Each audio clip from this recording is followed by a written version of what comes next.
someone's infringing your intellectual property, can you get money from that? Well, the answer, at least potentially, is yes. If some infringement has happened, then in principle the owner of the intellectual property rights should be compensated for that.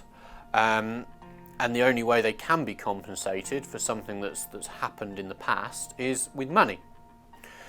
So there are two main ways that you can get money from IP infringement.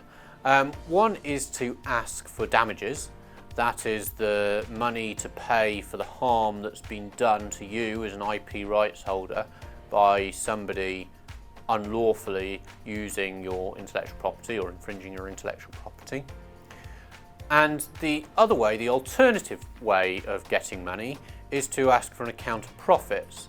That is to say, the money that the infringer has wrongfully made by infringing your intellectual property.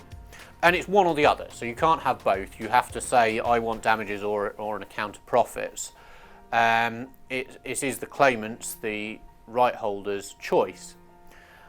And that choice is normally formally made after a court has decided, yes, the intellectual property is infringed, and then the rights holder will be able to elect, I want an inquiry into damages or I want an account of profits.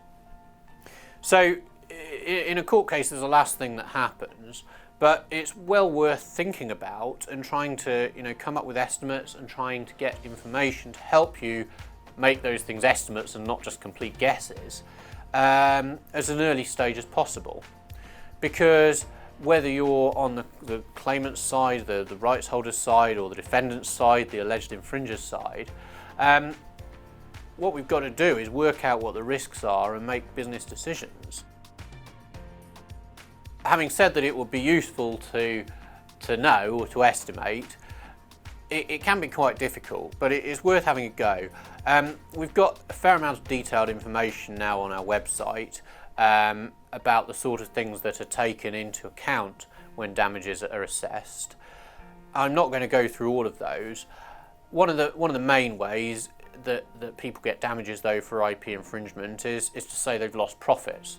So I've got a good business selling my patented widgets, selling lots every day and making a profit on that. All of a sudden an infringer comes in, they've copied my product, they're selling the invention, they're not allowed to do that, but they are doing it, and all of a sudden my sales have fallen in half.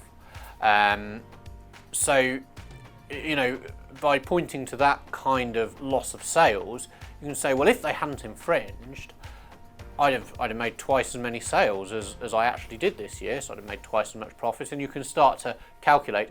And if you've got good evidence to support that, then perhaps a court are going to agree with you and say, well, you did lose half of your sales because of the infringement.